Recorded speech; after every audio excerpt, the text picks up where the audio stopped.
Bom, vou começar a apresentação. O nome do nosso podcast é Ex-Lege, né? O meu nome é Arthur, o Arthur Cato. Temos o Lucas Pires. Temos a Tulane Matias. Matheus Cristine. Rayane Chaves. E o último membro, que é a Beatriz Barbosa, que não está presente, mas é do nosso grupo também. Bom, a gente vai também, além de se apresentar, a gente vai trazer o motivo do podcast, né? A princípio, o nosso podcast ele tem um cunho acadêmico da matéria que nós estamos cursando, que é sobre bens e posse, e a gente entendeu que um tema que poderia ser discutido, que não tem, que a gente acredita que tenha muitos assuntos para ser difundido, é essa relação, né, dos direitos humanos com a função da propriedade e o direito à moradia. Agora a gente vai apresentar seu currículo, né, Lucas? Bom, nosso convidado é o professor Fernando Bruno, graduado pela USP, mestre da PUC em 2001, doutor da USP em 2013, em Direito do Estado, e atualmente é professor da Faculdade de Direito da Universidade de São Judas, onde também coordenou o Centro de Direitos Humanos, o CDH, e presidiu a Comissão Própria de Avaliação da IES. Tem experiência no planejamento e na gestão da política urbana, bem como na área de ensino, pesquisa, extensão e graduação acadêmica em Direito, com ênfase em Direito Urbanístico, Ambiental, Constitucional e Administrativo. Coordenador Regional de São Paulo de Ciências Jurídicas do Grupo da Ânima, membro da Comissão de Direito Urbanístico da UAB de São Paulo, diretor científico da ESA e amigo íntimo do Haddad. Não tão íntimo assim, mas já nos conhecemos desde a faculdade, sim. É um prazer ter aqui conosco, professor. Agradecemos a sua participação, a disponibilidade. E eu gostaria de começar com o Arthur, com a nossa primeira pergunta aqui para o nosso convidado. Perfeito. Professor, o senhor disse que gostaria de unir algumas perguntas, né, para fazer um bloco. Então, assim, a gente tinha separado que a minha primeira pergunta seria justamente sobre o que deve ser entendido para um nível mínimo de satisfação quando nos referimos à moradia. Perfeito. Tá. Moradia ou, né, o déficit habitacional é um problema muito antigo no primeiro mundo e no terceiro mundo, né, também dos países soviéticos. No século XIX, moradia já era um problema gravíssimo em grandes cidades como Paris, Londres, Barcelona, Madrid. E em vários desses países, a questão não foi exatamente solucionada, mas foi bastante equacionada, eu diria. É interessante observar como, em cidades europeias, hoje, nós tivemos retrocessos no direito à moradia. Berlim, cidades do leste europeu, cidades americanas, voltam a ter um problema de moradia. Coisa que aparentemente fala, não, o problema de moradia já está sanado, é um problema sul-americano, ou indiano, ou africano, é um problema, vamos dizer assim, do sul menos desenvolvido. Claro que é, né? A gente fala das favelas brasileiras, as favelas nigerianas são, assim, monstruosas. Você pega Heliópolis aqui em São Paulo, fala, nossa, favela enorme, né? 10 mil moradias precárias. Você chega no Senegal, você chega na África do Sul, na Índia, você tem favelas com 100 mil, 150 mil, né? Bhopur, na Índia, são 180 mil moradias precárias, com ausência de água, de esgoto, de saneamento, etc. Então, é um problema que continua persistente no mundo ocidental, né? E o conceito de moradia, quer dizer, aí já relacionando com direitos humanos, né, com os direitos fundamentais, moradia é um direito fundamental, o conceito não é exatamente, aí foi uma falha muito grande nossa no Brasil e em vários outros países, não é apenas prover 4 paredes e um teto, como a gente comentou um pouquinho antes de iniciar o podcast, né? Essa foi uma falha monstruosa, só a gente olhar para para Itaquera, ou os conjuntos habitacionais do BNH nos anos 70, nos anos 80, Itaquera, não só Itaquera, Zona Sul também, Brasilândia, para a gente verificar que a questão era simplesmente entregar um apartamento ou um lote urbanizado a uma casa. E o conceito é de moradia digna.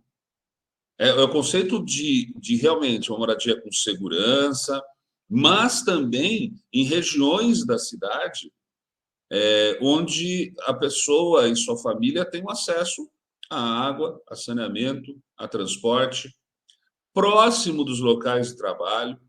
Em suma, moradia é um direito humano que congrega em si vários outros. E essa foi uma falha gritante, né?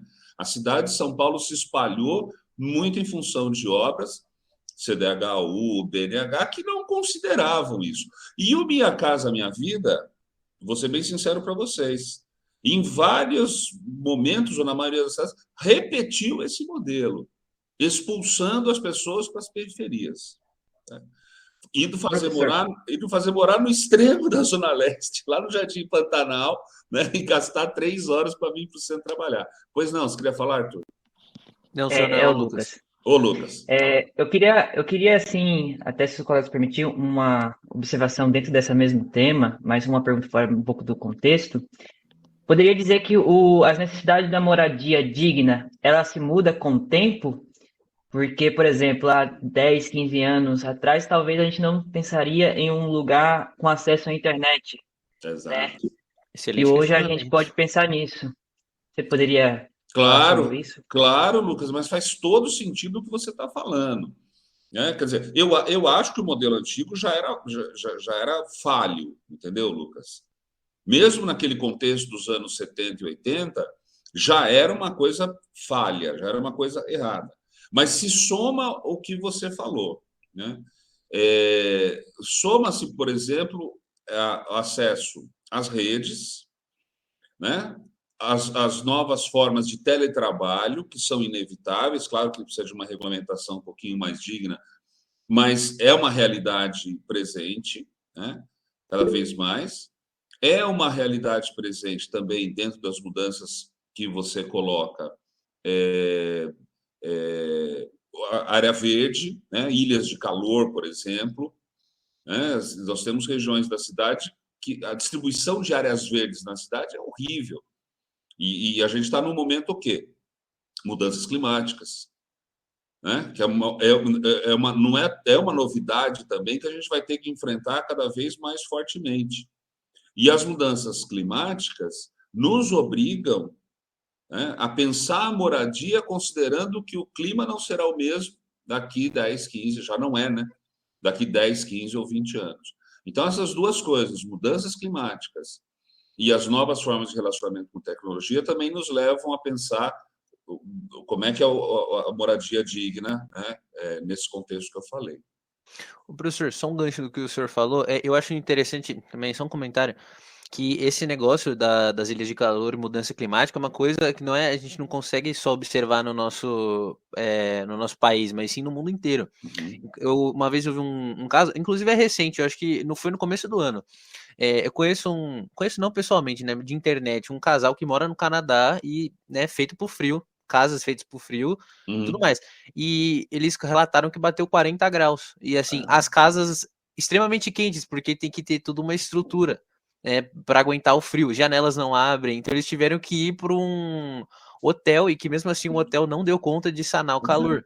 Então é uma coisa que a gente tem que pensar no mundo todo, né? Inclusive, tipo assim, e aí eu vi o extremo oposto, que num dos países, eu acho que de América do Sul, eu não lembro se era América do Sul ou Latina, que não estão acostumados com o frio, que fez um frio extremo e as paredes não estavam acostumadas, então eles tiveram que se reunir tudo num quarto, né, para tentar se aquecer todo mundo. Então, uma preocupação, né, com mundial, né, não só no Brasil. Verdade. E a gente não demole tudo e constrói tudo diferente em 10 anos, né, Beto? Exatamente. Tulane? Professor, eu também queria fazer aqui um paralelo de correlacionar essa questão de dignidade, aí o senhor me corrija, né? Eu acho que essa dignidade, ela permeia desde o saneamento básico, mas há questões periféricas também do local, né? Então a gente acredita que ter ali uma construção de um polo econômico, ter uma construção onde tenham escolas, também acho que permeia essa questão da dignidade, né? É verdade, é verdade. Esse é um efeito colateral desses erros do nosso planejamento, né, Tulane? Desde os anos 90, que existem incentivos para levar tanto a indústria como o grande comércio varejista ali para, grosso modo, né, para aquela linha ali da Jacupêssego, trazendo, né, mais empresas para próximo da Zona Leste e também do médio da Zona Sul, né, Cidade Ademar, Cidade de Dutra, etc. Via, né, esse eixo ali da Jacupêssego, né, que chega até Guarulhos, tal, chega até o aeroporto. Nunca funcionou, Tulane. Se a gente for ver os números, os dados, as empresas insistem em permanecer aqui, região central, né, Zona Oeste, né, ou Sudoeste, Vila Mariana, Santo Amaro, vamos dizer assim, ao máximo onde chega o emprego decente, o emprego. Agora, viu, Tulane, sabe que assim, muito em função da observação do Lucas, uma outra coisa, as empresas usam cada vez menos, e acho, na minha opinião, que vão usar cada vez menos também, espaços físicos. Da mesma forma que o teletrabalho aumenta, a empresa, cada vez menos, a empresa usa solo físico. Até mesmo a indústria, né, que trabalha com pouquíssimo hoje em termos de estoque, vamos pensar na indústria automobilística, você vai ver a planta da Toyota lá em Sorocaba, o pátio de veículos é 10% do que, por exemplo, é o pátio, ou era, né, porque já fechou, o pátio da Ford em São Bernardo, ou da Volks, né, ou da GM em São Caetano, que eles trabalham com estoques cada vez mais reduzidos, né? É tudo on demand. Então, tudo isso leva realmente a uma reconfiguração de todo o espaço construído da cidade e também da moradia, né? E também da moradia. Eu acho que as coisas estão sempre relacionadas. E não se trata aqui da gente ficar fazendo profecia, não. São coisas que estão aí, estão na nossa cara, estão acontecendo. Então, professor, e comentando sobre essa questão de diminuição de espaço de trabalho, de espaço físico, né, de trabalho, acaba crescendo o número de imóveis privados que não são utilizados. E tem muitos casos aqui em São Paulo, e no Rio de Janeiro também, lá em Paraisópolis teve notícias também sobre. Nós queríamos saber do senhor a questão na prática, o que seria essa questão da função social, que é uma palavra assim que muita gente gosta de usar, mas o que na prática é essa questão de função social, e como sabemos que esse imóvel particular não está exercendo a função, porque muitas vezes ele não está sendo ali aparentemente utilizado, mas está tendo uma função, né? Isso pode, de fato, pode aparentar ser uma questão simples, mas de fato não é uma questão simples, tá, Lucas? Na Prefeitura de São Paulo, então, eu tive a honra de criar, né, o Departamento de Controle da Função Social da Propriedade em 2013, né? Ele existe até hoje como uma coordenadoria, rebaixou um pouquinho o seu patamar, e a gente, quando implantou o departamento, a gente já vinha de pouquíssimas experiências de aplicar os instrumentos do artigo 182 da Constituição, 182, parágrafo 4º da Constituição. Então, só para dar um apanhado para vocês, né? Desde os anos 60, que a questão da ociosidade de imóveis foi cada vez se tornando um problema maior. Quando eu falo ociosidade, estamos falando de duas coisas que podem parecer parecidas, podem parecer iguais, mas elas são bem diferentes em termos de solução. Uma, terrenos vazios. Terrenos pequenos, médios e grandes, terrenos sem edificação. E, talvez mais grave, para fins justamente de identificação, que é o centro da pergunta do Lucas, Imóveis edificados, mas que não têm atividade, estão ociosos, né? São duas situações que a gente trabalha junto, mas que pressupõem soluções diferentes e metodologias diferentes para a gente, então, ter uma ação mais incisiva, a gente que eu falo, poder público, né, e sociedade, ter uma ação mais incisiva sobre eles. Com relação aos imóveis não edificados, é mais fácil, de fato, você identificar. É mais fácil você ter um trabalho administrativo de identificar. E mesmo assim, existem imóveis não edificados que cumprem uma função, eu diria, socioambiental. Sabe, você tem muitos ramos da indústria que não usam edificação, mas é uma atividade econômica importante, né? Você tem questões, sei lá, hortas urbanas, eles não são edificados, mas, né, tem uma função aí grande em termos de segurança alimentar, de permeabilidade do solo. Você tem área vegetada, né? Não estou falando aí de solo nu, solo laterizado, mas região vegetada, que ajuda na permeabilidade e também no combate às ilhas do calor. Então, você tem várias situações, e aqui em São Paulo nós temos um decreto regulamentando isso, então depois eu tenho que anotar tudo que eu tenho que fornecer de fontes para vocês, tá? Que são fontes para vocês poderem checar e ter os números do que eu estou falando. Então, você tem essa questão, não é porque está... o objetivo não é ocupar totalmente o solo, com moradia, ou com indústria, ou com comércio. É para a gente ver o que realmente tem que ser utilizado nisso.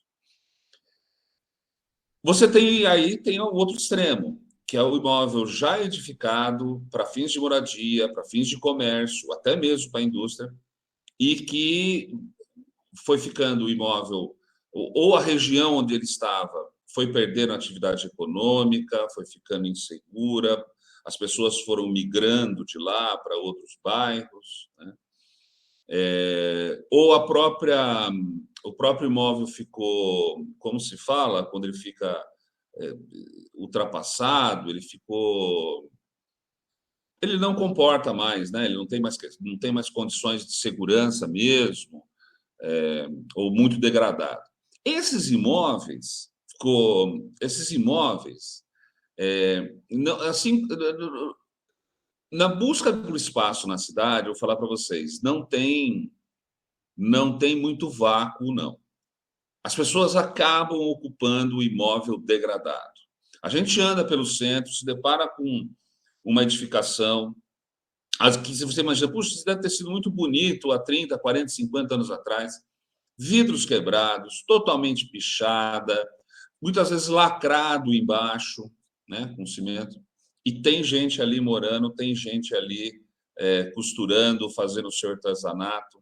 É uma coisa muito interessante como a aparência é uma coisa, e quando você vai fazer, então, um trabalho administrativo de verificação, você se depara com o uso.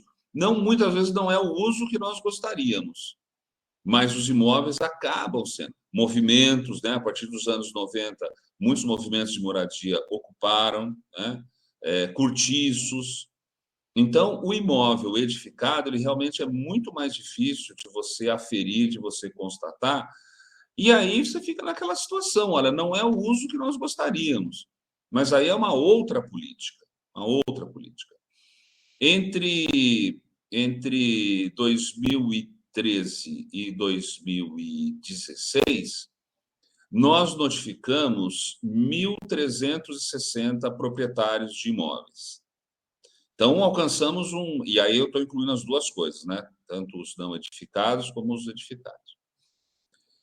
Mas aí foi uma conquista não tanto por esse volume, né? Mas sim porque realmente a gente adotou metodologias de abordagem bastante, eu diria, inovadoras, sofisticadas até, né? Usávamos bancos de dados de Comgás, bancos de dados da Eletropaulo, para verificar se realmente ali estava demandando serviços públicos. Tínhamos vistorias frequentes para a gente poder realmente ter certeza de que o imóvel não estava tendo nenhum uso. Isso é muito importante. Era o primeiro momento, né? Então a gente tinha que buscar o máximo de legitimidade da nossa notificação, para não ter questionamento. Começar a ter muito questionamento e muita demonstração de que o trabalho foi feito de qualquer maneira, ia jogar por terra a credibilidade do instrumento. A gente foi muito rigoroso.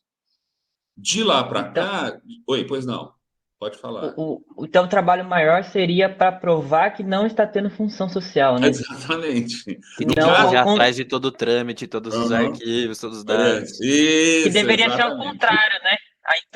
O proprietário deveria provar que está tendo função, né? Exatamente.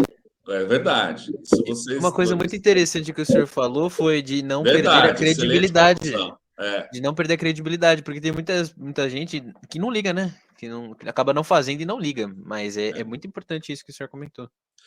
O Arthur, era aquela coisa, aquele momento que a gente tinha, como a gente já tínhamos experiência. Em Santo André, para vocês terem uma ideia, eu também era secretário de Desenvolvimento Urbano quando a gente começou em 2008. Foi a primeira experiência no Brasil. Nós nem, no primeiro momento, enquanto eu estive lá, nós nem fomos nos imóveis edificados, por causa disso. Nós falamos, a gente vai demandar um trabalho e esforço imenso, né? E vamos começar, então, pelos não edificados, que era muito mais fácil, né? Porque, como é um instrumento novo, em termos concretos, apesar de previsto na Constituição desde 88, se a gente começasse a falhar muito, ia vir todo tipo de questionamento. Não funciona, sabe? É feito de qualquer jeito, né? E aí cria, sabe, aquele caldo de cultura de que o instrumento não funciona. Aí perde, então, essa legitimidade. Essa foi uma preocupação muito grande da gente na Prefeitura de São Paulo, né? Provar que era possível, né? E, aos poucos, a gente foi melhorando a metodologia, foi espalhando isso pelas subprefeituras, contando com a ajuda das subprefeituras, né? De outros órgãos da prefeitura, para a gente ter realmente bastante indicadores. De qualquer forma, de 2016 até 2020, eu já estava fora da prefeitura, deixou de ser diretoria, virou coordenadoria, e aumentou muito pouco. A gente tinha 1.336 imóveis notificados, em 2020 fechou com 1.740, uma coisa desse tipo. Tá? Porque realmente caiu muito, né? É uma coisa que se perde ao longo do tempo. Tem que ter continuidade essa política, né? Porque se você não tiver continuidade na política, a dinâmica da cidade é muito grande. Imóvel é abandonado, você ainda não detectou, ou abandonado volta a ser ocupado. A dinâmica da cidade é muito rápida, muito rápida. Uma outra coisa interessante que eu observei e que eu não consegui ir para frente, mas era interessante do ponto de vista acadêmico, é o seguinte: por que deixar um imóvel vazio, um imóvel edificado vazio? Resposta clássica. Resposta que vem lá dos anos 60, 70, 80. Especulação imobiliária. O sujeito, então, deixa o imóvel vazio, esperando que a região se valorize, né? E aí, ao se valorizar, então, daí ele vai colocar no mercado, vai vender, vai reformar, vai construir, vai colocar no mercado. Essa resposta, em parte, ela continua válida ainda. Em parte, ela ainda continua válida. Em parte, também, o mercado imobiliário cresceu, se valorizou de forma vegetativa. O que eu quero dizer com isso? David Harvey explica um pouco isso. Houve um crescimento artificial, vamos dizer assim, dado pelos próprios pressupostos econômicos, né, que cada hora muda o setor onde se investe mais, de forma que muitas regiões da cidade, mesmo que não tenham investimentos, o preço do imóvel cresce acima da inflação, de juros, etc. Ok, isso é uma questão econômica. Mas o mais interessante é o que eu reparei. Imóveis são deixados vazios muitas vezes, viu? Porque o uso deles não é... O negócio do proprietário não é alugar ou vender. O negócio do proprietário é ter ativos para fusão, incorporação, para dar garantia em banco na hora de empréstimo. Mas tipo uma poupança, né? Uma poupança. É uma espécie de garantia dele na hora de pegar um empréstimo, por exemplo. Ou é um patrimônio da empresa dele que entra quando a empresa dele é vendida para outra. E olha que interessante, nessas operações, tanto de garantia para crédito bancário, quanto para fusão e incorporação de empresa, o imóvel vazio vale mais do que o ocupado. O imóvel vazio tem uma valorização. Se eu chego no banco hoje, olha, eu quero uma empresa, eu quero um empréstimo aí de 10 milhões. Ah, tá bom, qual é a garantia que o senhor vai dar? Eu vou dar aqui um predinho de 3 andares que eu tenho. Tá bom, tá ocupado? Tá ocupado, tem 6 inquilinos lá. Ok, seu imóvel vale 1 milhão. Se eu chegar no mesmo banco e te empresto 10 milhões, o que o senhor vai dar em garantia? Olha, eu tenho garantia aqui um prédio. Tá vazio? Tá, perfeito, o seu imóvel vale 1,5 milhão. Para essas operações financeiras, o imóvel vazio vale mais do que o imóvel cheio. Aqui do meu lado, eu tenho aqui na perto da Marginal Pinheiros, um grande empreendimento comercial, todo vazio. Por quê? Porque quem comprou esses imóveis não quer morar, não quer alugar, não quer nada. Ele quer ter o ativo para fazer operação financeira. O Porto Madeiro, na Argentina, eu conversei com um amigo argentino, longamente, conversamos pessoalmente. 70% de Porto Madeiro, na Argentina, que foi o grande projeto de revitalização da Argentina nos anos 90, 2000 e tal, 70% dos apartamentos lá nunca foram usados. Estão no contrapiso, não tem sequer, muitas vezes, não tem vaso sanitário, não tem pia. É uma casca, né? Por quê? Porque as empresas têm isso para fazer outros negócios. É louco, né? Louco entender isso. Mas a gente precisa entender isso para entender a ociosidade. Professor, e aí o senhor relata que vocês faziam todo esse serviço de mapeamento das bases para comprovar que não havia o uso da função social da propriedade e vocês notificavam o proprietário.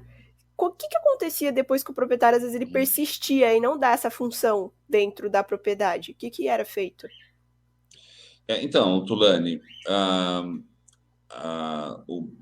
muitos proprietários, de fato, adotavam algumas providências para conduzir para o cumprimento da função social da propriedade. Tá? Quando a gente fala de imóveis não edificados, muitos realmente já tinham pronto ou produziam projetos para serem licenciados, né, para dar um uso. Então, tivemos muitas situações em que a gente pode dizer, Tulane, pelo menos do ponto de vista formal, a gente pode dizer, notificamos e o proprietário tomou alguma providência, né, no sentido de dar um uso. Beleza.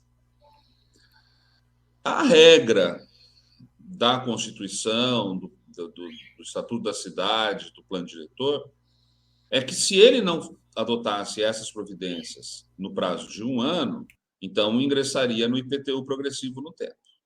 Tá? Assim que eu der o endereço, se é que vocês já não consultaram o site da Prefeitura de São Paulo, na tabela você vai encontrar ali, né, o imóvel, quando ele foi notificado, por que ele foi notificado, tal. E tem uma coluna dizendo se ele já ingressou no IPTU progressivo no tempo.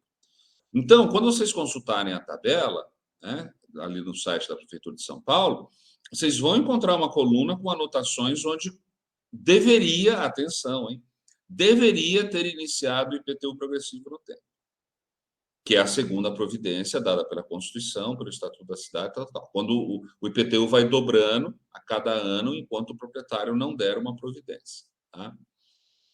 Agora, você vai me perguntar, tá bom, esse proprietário que não apresentou projeto, não deu um uso, começou a incidir o IPTU progressivo no tempo, ele já está pagando o IPTU dobrado, aplicado? Não, ele não está ainda pagando. Por quê? Porque a prefeitura, a não ser que eles tenham feito alguma coisa muito recente, a prefeitura tem 5 anos para fazer o lançamento efetivo, ou seja, para o carnê chegar na casa do proprietário. Então, tem muito proprietário, Tulane, resumindo aqui para você, tem um proprietário que não cumpria a função social da propriedade, entrou no IPTU progressivo no tempo e até hoje ou não recebeu o carnê ou não pagou o IPTU dobrado.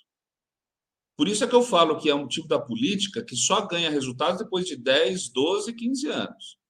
Conforme vai mudando o governo, vai mudando a estratégia, É difícil, né? Mas depois vocês podem olhar na tabela, vocês vão ver que tem proprietários que já passou um ano e não deram providências. E está lá na tabela, IPTU progressivo no tempo. O que não significa que ele tenha já recebido e esteja pagando IPTU em dobro ou em quádruplo, na progressividade dada pela lei, né? Pelo plano diretor. Professor, eu fiquei com uma dúvida. Nesses casos que o senhor comentou, onde as pessoas usam como garantia de crédito bancário, essas coisas, se elas realmente, né, por exemplo, se pegar um caso que realmente é isso, como é que ele vai justificar? Por exemplo, você vai mandar uma notificação para ele, vai falar, você não está usando. Aí ele vai falar, não, é porque eu estou usando como crédito imobiliário. Ele não vai falar isso. Ele não pode falar isso, Ele não vai falar isso. Não, Arthur, é verdade. Eu só comentei isso aí para fins da gente entender o fenômeno, entendeu? Entendi. Não, não vai, como diz o outro, vai para a cadeia do mesmo jeito. Exatamente. Eu só digo isso para a gente poder entender o que significa especulação hoje em dia, que não é a mesma coisa a especulação de 30 anos atrás, entendeu? Claro. Especulação hoje, né? Eu digo o seguinte, a especulação é só aparente. Embaixo do pano, o cara está ganhando muito dinheiro com aquele imóvel vazio, entendeu? Ele está ganhando bastante dinheiro com aquele imóvel vazio. Só para a gente entender o fenômeno. Entendi. Muito obrigado. Perfeito. Professor, já que a gente falou bastante da questão da propriedade, a gente agora queria fazer um paralelo das questões das pessoas que estão em situação de rua, né? Porque o que acontece? A gente tem esse paralelo, que a gente tem propriedades, nós temos domicílios ali que estão sem a função social, né? E a gente tem essa outra questão de pessoas em situação de rua, situação de risco, e a gente tem ali aquela questão da administração pública cuidar dessas pessoas, trazer algum amparo. E aí a gente inicia ali porque a gente tem as questões dos albergues, né? A gente podia dizer que é uma iniciativa, né, da administração pública de cuidar dessas pessoas, mas a gente queria saber, essa questão dos albergues pode ser considerada uma moradia alternativa? Como que funciona? Então, a segunda parte da sua pergunta, mas eu queria falar muito mais da primeira, Tulane. A segunda parte da pergunta, na minha visão, não. Isso não é moradia. Isso é uma política de assistência social, né? É uma política onde você recolhe, mas recolhe, na verdade, para cuidar das outras coisas, da saúde, da doença mental, né? Da falta de alimentação, do rompimento dos laços sociais. Quer dizer, Estou fazendo uma adicional. Oi, fala, Lucas. Nessa época de pandemia também serviu muito para poder vacinar as pessoas moradoras de rua. Isso, fazer essa proteção. Isso, muito bem lembrado, Lucas, verdade. É para você ter um pouquinho mais, muito entre aspas, né, de controle sobre a vida dessas pessoas. Então, para mim, isso não é moradia, porque não cria laços ali. Agora, a primeira coisa que você falou, Tulane, que eu acho que talvez seja mais interessante. População morando em rua, população morando em área de risco, população que precisa ser removida para você fazer obra de urbanização, né? Então, aí vem aquele mote que os movimentos de moradia usavam, né? Como é que é? Tanta casa sem gente e tanta gente sem casa. Tudo na mesma cidade, né? Tanta gente sem casa e tanta casa sem gente. Era uma frase que até hoje os movimentos de moradia usam para demonstrar esse paradoxo, né? Para demonstrar esse paradoxo. E a gente tem que tentar aproximar as duas coisas, né? Por quê? Porque dá um uso, vamos pensar assim, se o proprietário... E aí eu acho que junta um pouquinho com a preocupação de vocês entre função social e moradia. Se o proprietário, o imóvel dele está ocioso, lembrei da palavra, obsoleto, tá? Uma construção muito antiga, obsoleta, né? Com um elevador antigo, sem questão de segurança, isso é a palavra que eu estou tentando lembrar.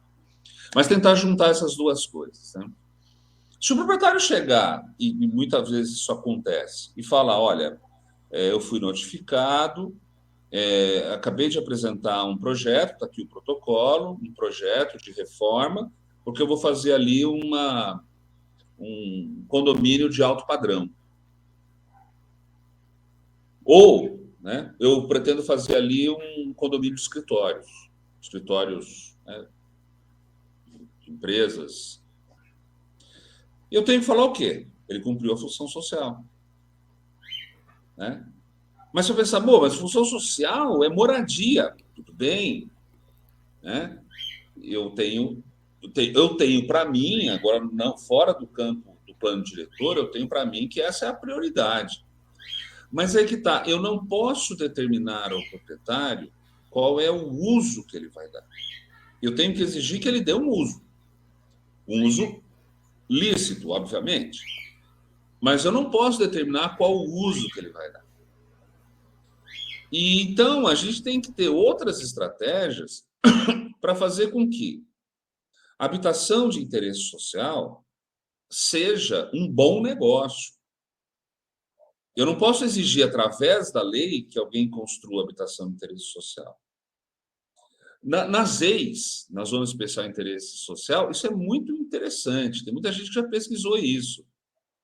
As EIs exigem o seguinte, olha, você tem que construir, sei lá, vou pegar o caso mais grave, das EIs 1. Você tem que construir 80% de habitação de interesse social, só que a habitação de interesse social não dá lucro, então a lei permite que 20% do terreno seja imóveis de alto padrão. Ok? Qual é a ideia, né, por trás da lei? A habitação de interesse social dá pouco lucro, não dá lucro baixo. Como é que nós vamos atrair as empresas? Permitindo que eles construam alto padrão, um pedacinho aqui de alto padrão, para ter lucro e compensar. Né? Olha, gente, está cheio de zonas de especial interesse social, onde o proprietário apresentou o projeto, 50 mil metros quadrados, e ele só construiu a habitação de alto padrão. Ele nunca construiu a habitação de interesse social. Por quê? Porque a habitação de interesse social ou não dá lucro, ou dá um lucro muito baixo. E é difícil fazer isso com a lei. A lei não consegue fazer isso. A gente tem que fazer com que a habitação de interesse social se torne algo minimamente, razoavelmente lucrativo para o mercado. Né? Nesse ponto, viu, pessoal? Só nesse ponto eu acho que o Minha Casa Minha Vida tinha lá suas vantagens, sabe? Tinha pelo menos isso como ideia, né? Habitação para a população de 3 salários mínimos de renda familiar tem que dar algum lucro para o empreendedor. Não existe como. Né? Quando a gente vai para o público de 1 salário mínimo, a coisa fica muito mais difícil. Né? Aí só com subsídio mesmo, sabe, Tulane? A gente defende que o poder público tem que subsidiar mesmo. Tem que botar dinheiro dele no empreendimento privado, senão a conta não fecha. A conta não fecha. No finalzinho, em 2016, a gente fez um levantamento junto com a Coab e fizemos algumas propostas assim para os donos de imóveis ociosos. Falou, ó, seguinte, nós vamos subsidiar a reforma do seu prédio. O seu prédio está notificado, se não cumpre a função social, não tenho dinheiro, tá bom.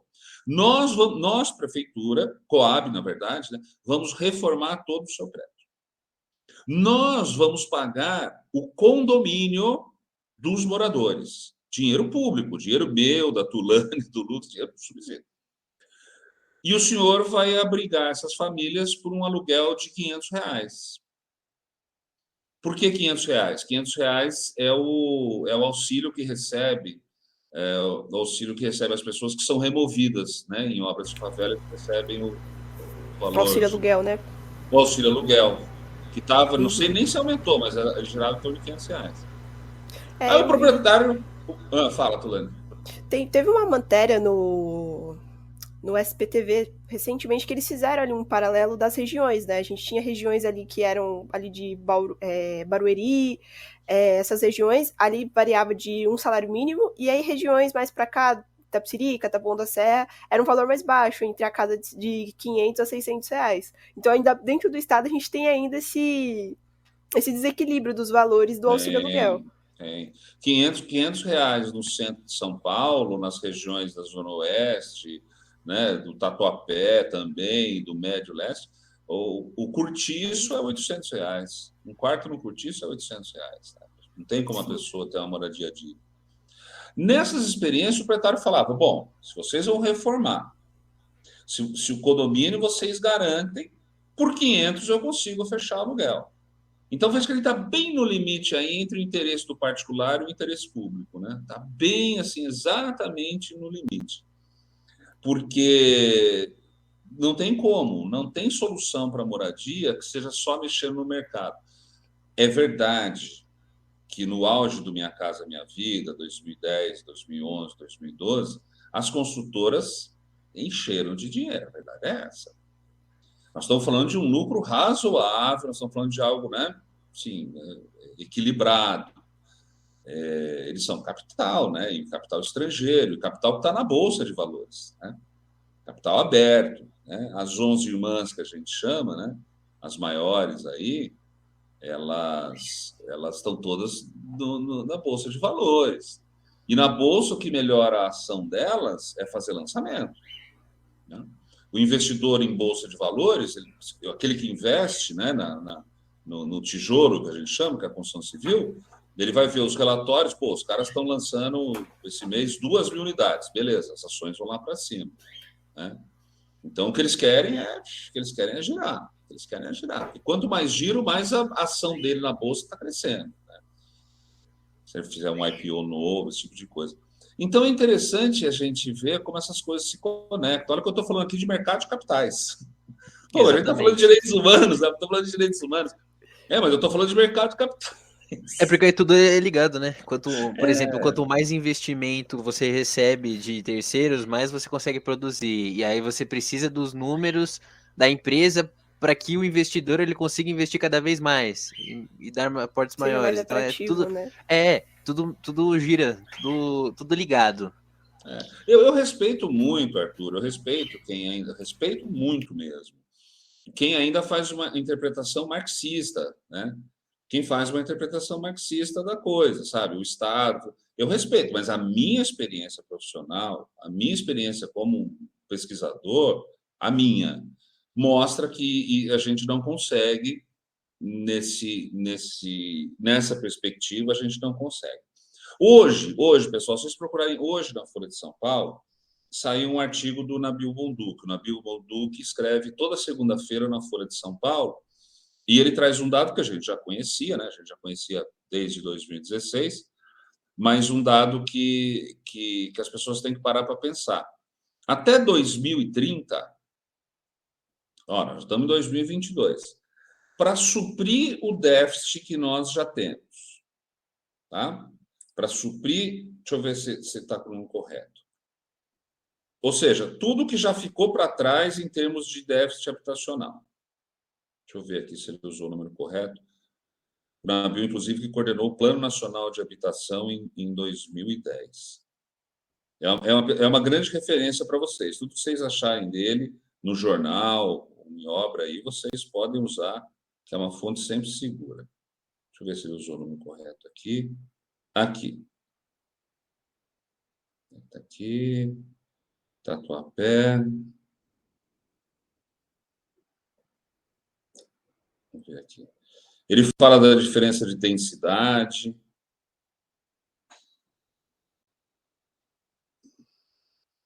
Bom, em suma, contando o que nós já temos de déficit, o que nós temos de déficit hoje que eu falo é 2020, tá? Eu não tenho dados do. O déficit habitacional na cidade de São Paulo pressupõe construir 50 mil moradias, tá bom? Até 2020. Se a gente for contar o que tem construído daqui para frente, até 2030, dá um total de provimento para 700 mil pessoas. São 700 mil pessoas que ou já estão morando mal, ou morando na rua, ou morando de área de risco. Tá? E mais, se você somar os que já estão no passado, mais o que vai nascer, gente que vai casar, que vai mudar para São Paulo, até 2030, estamos falando de 770 mil pessoas. Vamos ver. É isso mesmo. Isso. Pode dar uma olhadinha hoje no artigo do Nabil, que ele coloca esses números e outros números interessantes. Né? Vamos ver aqui.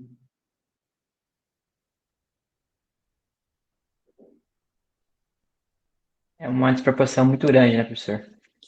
Então, nós já temos um déficit considerado, 50 mil moradias. Isso era o número que eu tinha em 2020, deve ter subido um pouco esse número, Não. principalmente Com certeza, principalmente por causa da pandemia, né? Por causa da pandemia de quem foi morar na rua. Esse número subiu, mas é o último. Aqui, ó.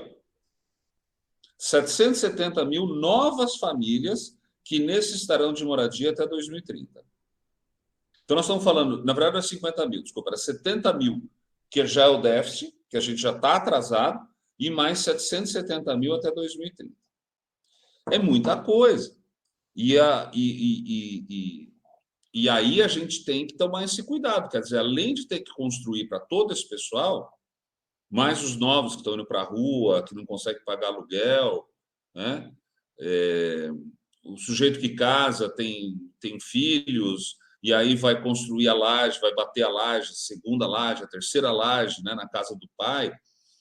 A gente tem que tentar fazer isso com qualidade. Olha o desafio que a gente tem pela frente, né? Professor.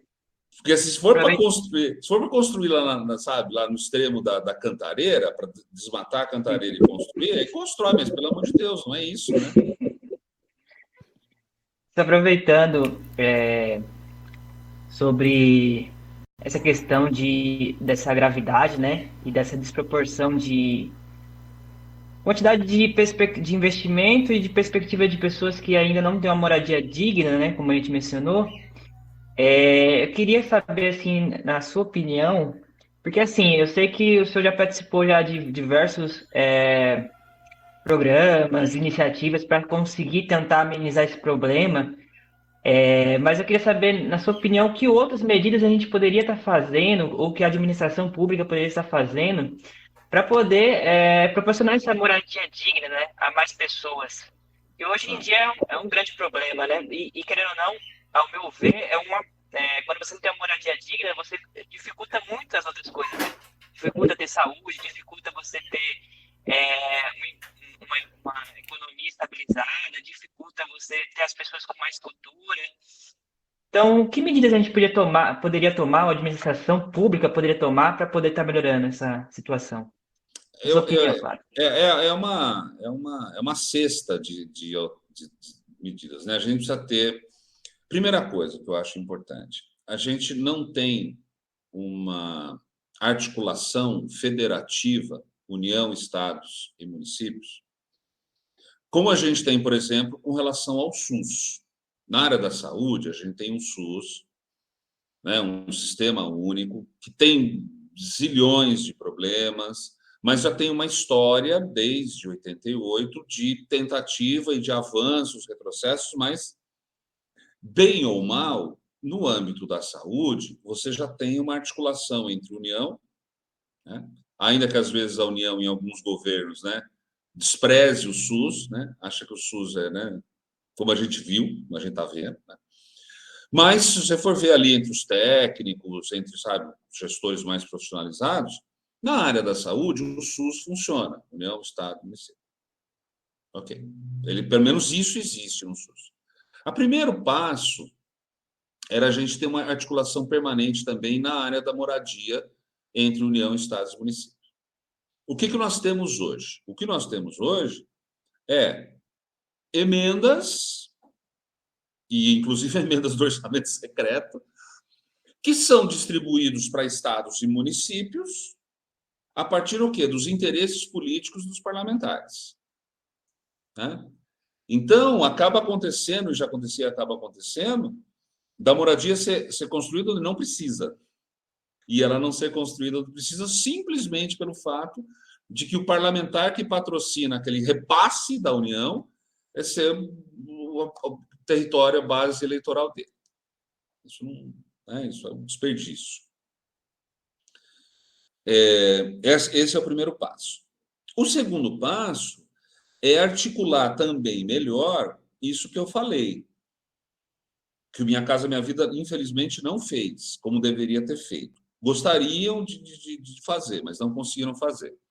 Articular adequadamente o empresário da construção civil e os governos locais, estados e municípios, como os movimentos tendo um papel forte aí, os movimentos de moradia, um peso forte nessa conversa.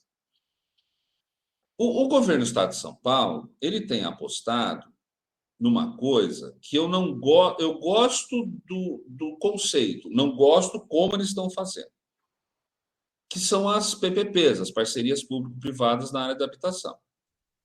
A vantagem da PPP, na minha opinião, é que ela permite e ela dá uma plataforma boa para isso.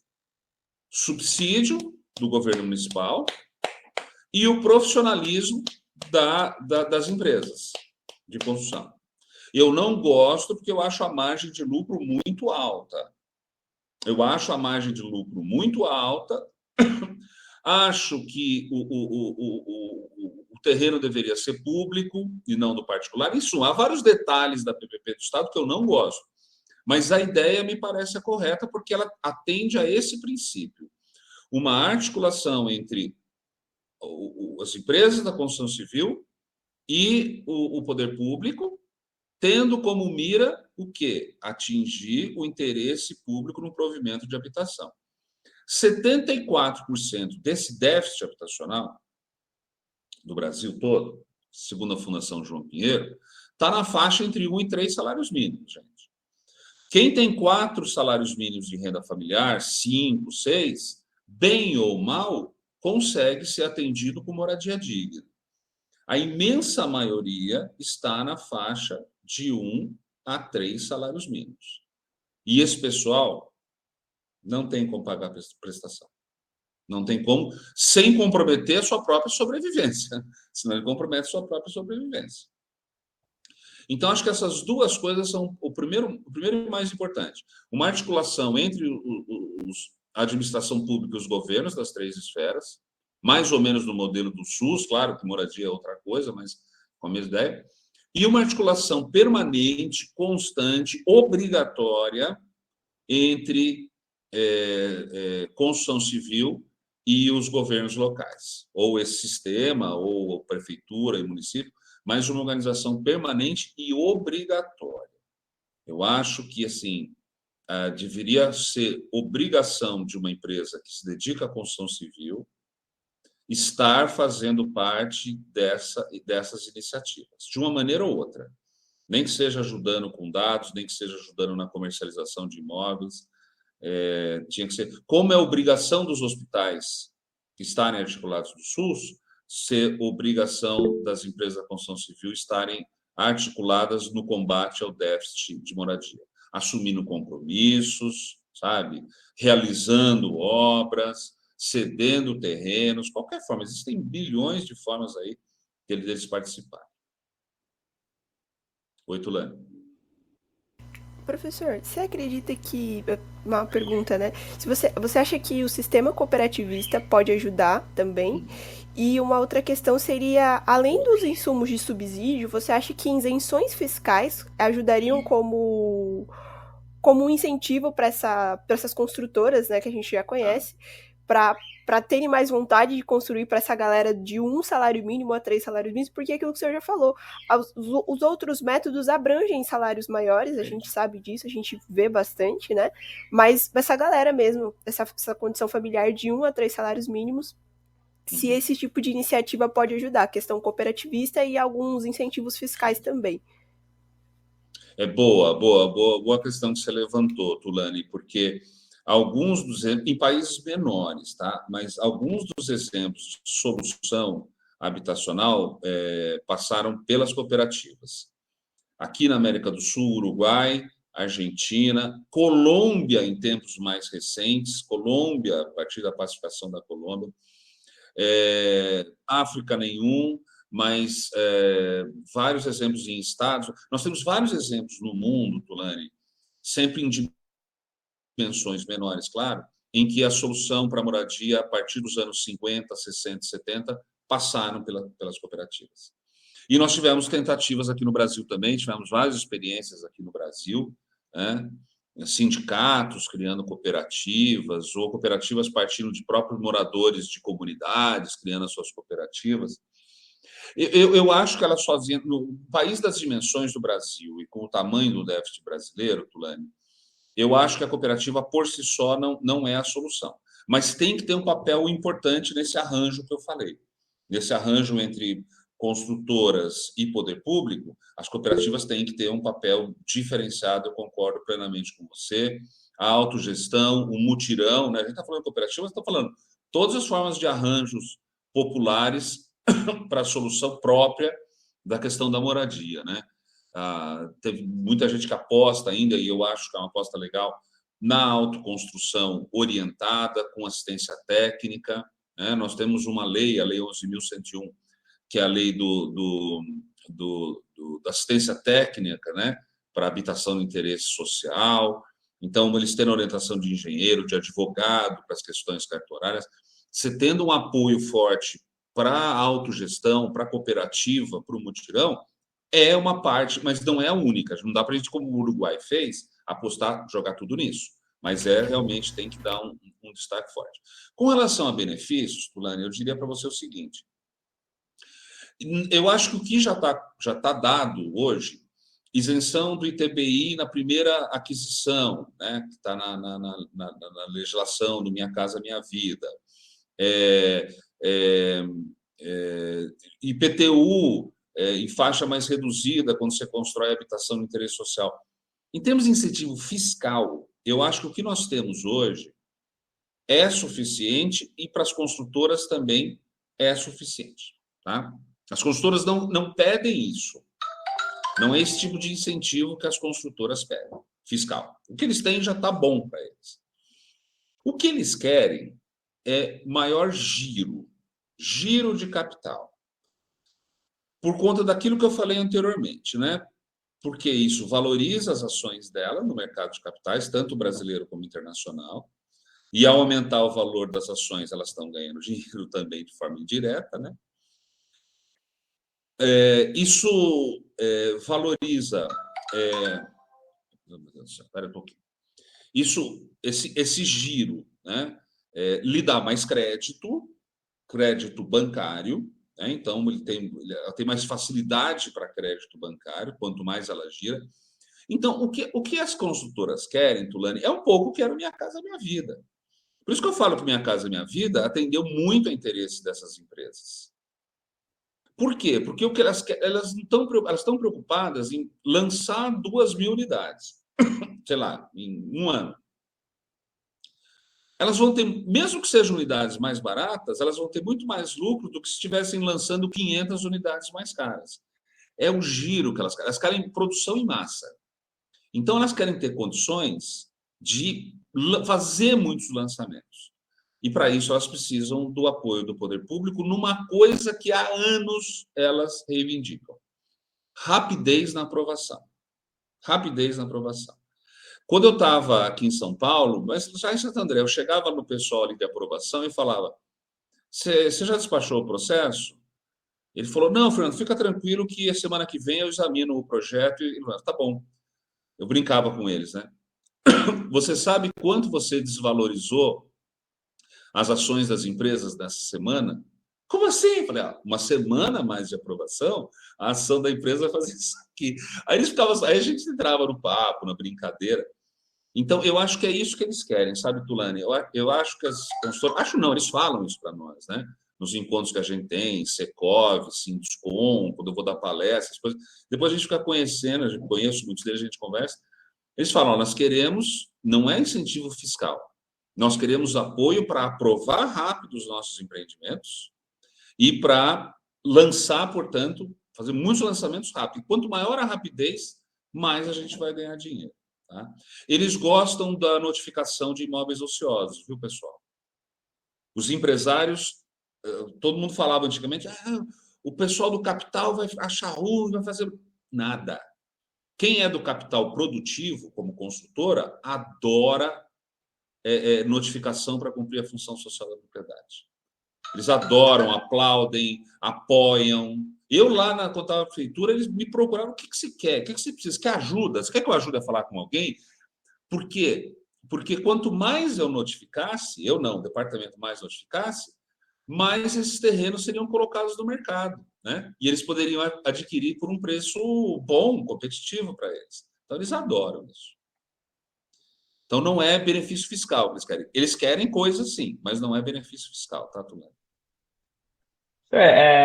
Queria vir com uma pergunta aí final, é, um pouco fora assim da questão de política administrativa, né? Nessa questão de administração, mas uma questão mais, por exemplo, de questão de tecnologia, e não digo tipo de tecnologia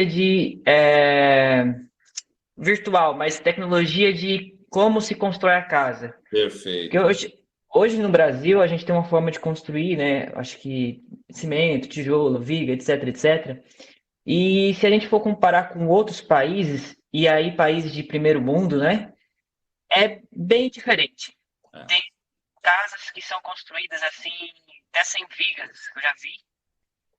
E são países que às vezes também têm um problema que o Brasil não possui, que é a questão de terremoto, que é a questão de tsunamis.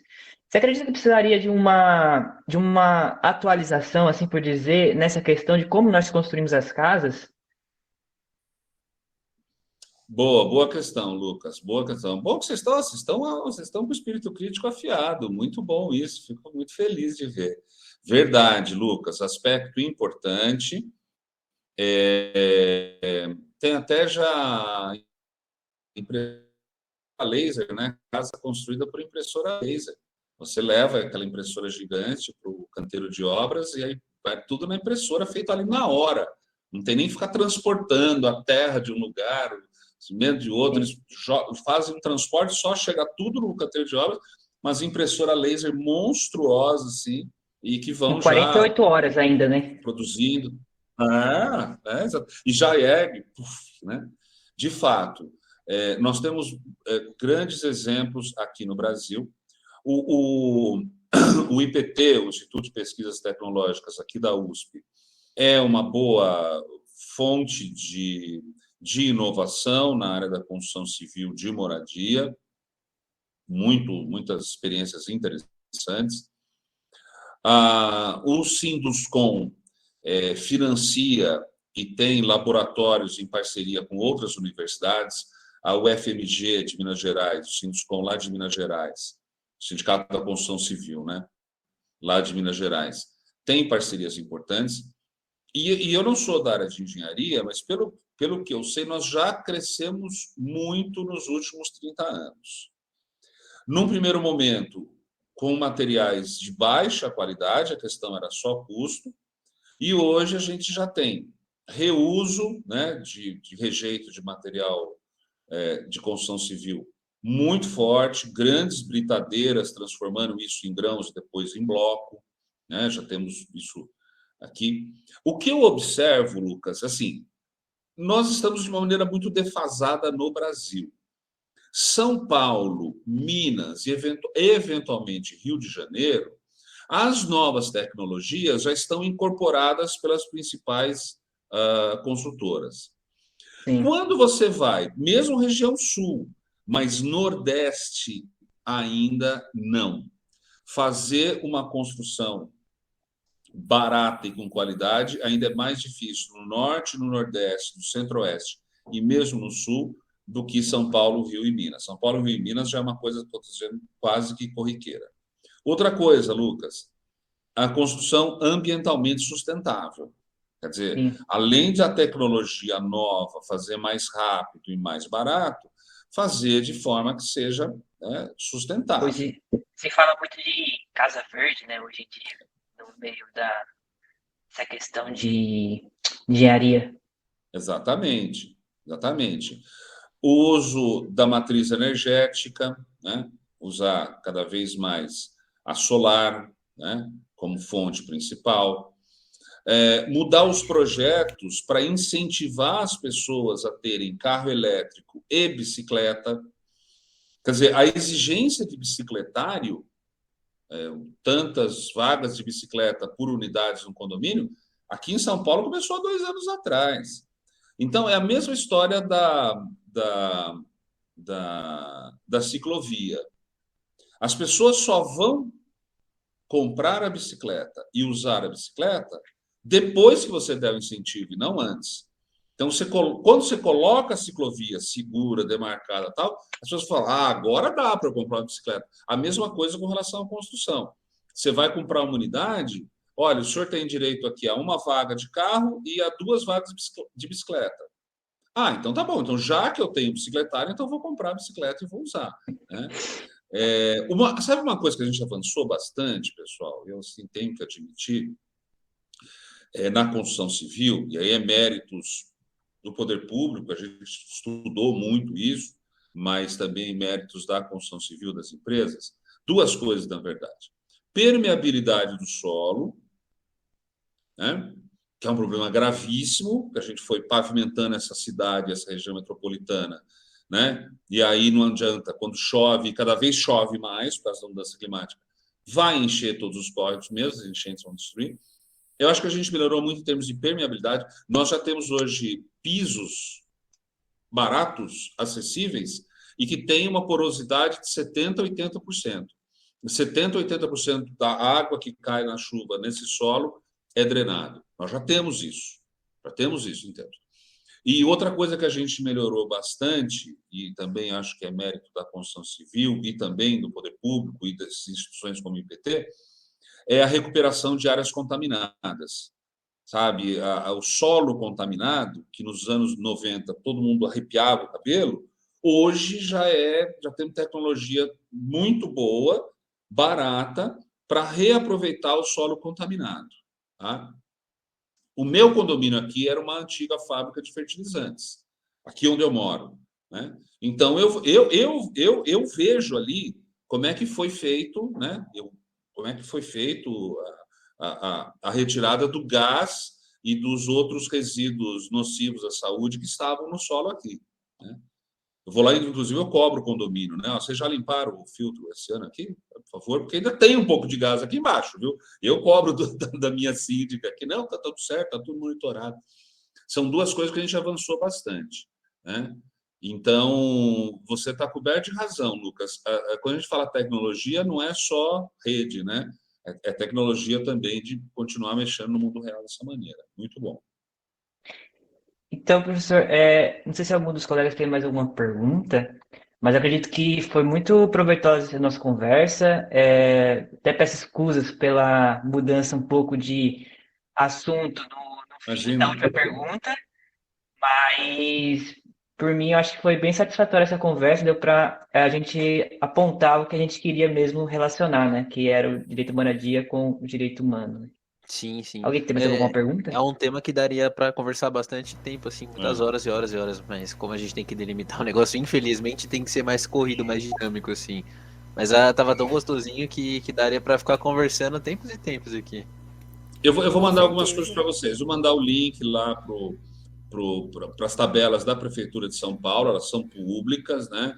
Para vocês verem a evolução das notificações, são tabelas enormes. Eu tenho algumas apresentações de 2016, de quando eu saí da prefeitura. Ali os números podem estar um pouco desatualizados, mas o método de você investigar, de você notificar, os regulamentos continuam os mesmos, tá? Então pode variar ali o número, mas a metodologia vai estar nessa apresentação que eu mandar para vocês. Perfeito. Tá bom? Muito obrigado, viu, professor? Eu que agradeço. Assim, olha, vocês estão num nível, assim, não é querendo puxar o saco, não é porque eu fui professor de vocês. Mas vocês estão num nível de pensamento crítico sobre política pública muito maior que a maioria.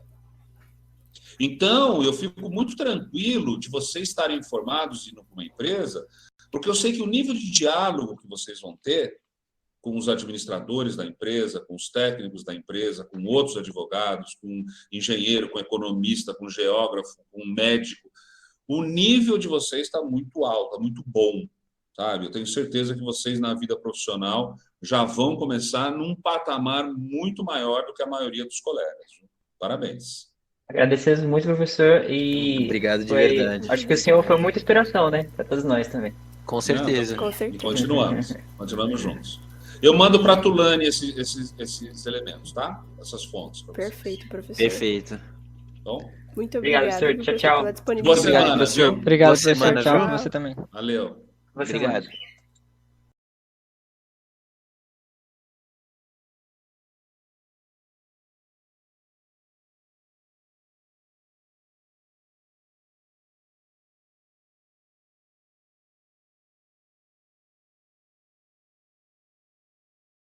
semana, tchau. viu? Você também. Valeu. Boa semana. Obrigado.